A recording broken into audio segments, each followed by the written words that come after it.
Welcome back to Heroes on Our Island. I'm your host, Christine Persichetti.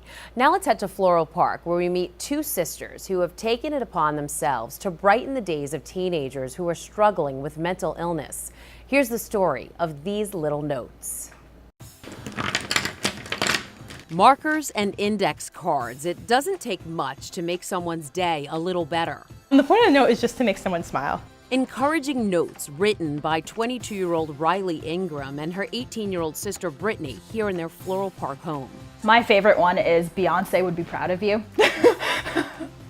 They take their messages to the streets and hang them in all different places. On a mailbox, on a trash can, at bus stops, just wherever we thought it wasn't owned by a person really, or that other people would see. The sisters started leaving these nice notes for strangers in 2014 when they founded the nonprofit organization These Little Notes. But they don't just write little notes, they also wrap little gifts for mentally ill teenagers in hospital psychiatric units.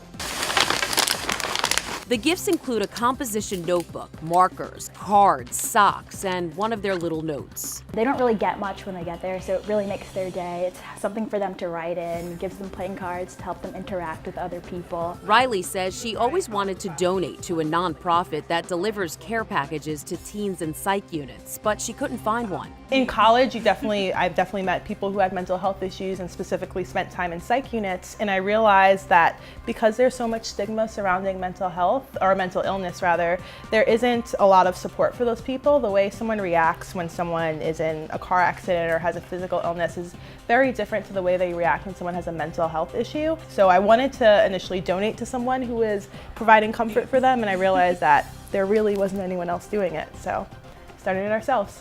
Riley says her little sister is the witty one, so she asked her to join her in her note-writing crusade, even while away at college in Alabama. I carry index cards in my backpack, and I always have an arsenal of Sharpies with me. And if I'm just sitting there bored waiting for class to start, I'll think of something, be like, oh my God, you have to draw this right now. Brittany says the notes can do a lot of good on a college campus.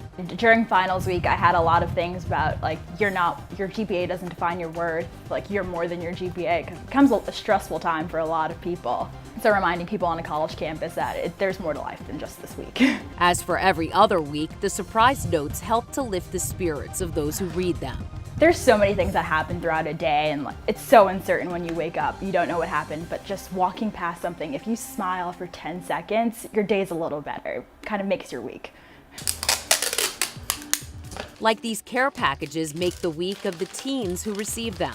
What you do is really inspiring, and I wish to thank you. Thanks to the thank you notes they receive, the girls know their idea is working. It's little things like these notes packages that make me smile and feel accepted by someone, even if it's by a complete stranger. Thank you so much for the package and note. One teen even reached out to them after she left the hospital. We had the experience where a teen who was released and is back out in school and stuff contacted us through Instagram and said, hey, like I got your packages twice while I was in there and they were so like meaningful, thank you so much. So that was like it's a really gratifying feeling because we do all this work, but we never really get to meet the people. So it was nice to know that they're real. Because of privacy laws, they don't get to meet the teens in the hospitals, so these letters serve as their motivation to keep doing what they're doing. The fact that I know we're the only ones doing it, and then the way people react when we tell them like, oh, this is what we do as an organization, the fact that people are saying, wow, that's so great, or I wish that was around for my brother or my sister or my student. So I know that it's still needed work.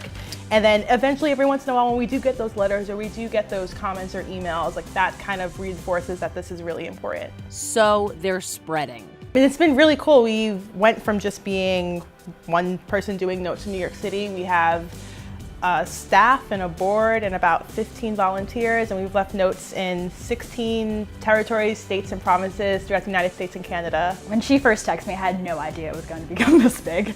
Like, and I had no idea. And the fact that we're in more than one country now, like that blows my mind. Through social media, they're finding people in other states and countries that want to help them in their quest to spread cheer and encourage teens struggling with mental illness. Once people found out what we were doing with social media on Instagram, we had a hashtag, we had a Facebook, people kept asking us how they could help out. So we just made a volunteer form and people filled it out. They wanted to send notes, and They email us when they put up a note, and we post it on the Instagram, and yeah. They're hoping these positive notes and presents get to the people who need them, no matter where they are, because they know these little notes can make a big difference. Hopefully there's a note on every corner. That's my goal, and hopefully we're able to deliver it to as many hospitals as we can. Expand. The Ingram sisters are hoping to continue to spread the word about their charity so it continues to grow. If you'd like to learn more about the heroes we just featured, or if you know a hero in your community, let us know. Visit our website at fios1newsli.com. Follow us on Twitter at HeroesLI and like us on Facebook at facebook.com/Heroes Long Island. I'm Christine Persichetti. Thanks for watching Heroes on Our Island.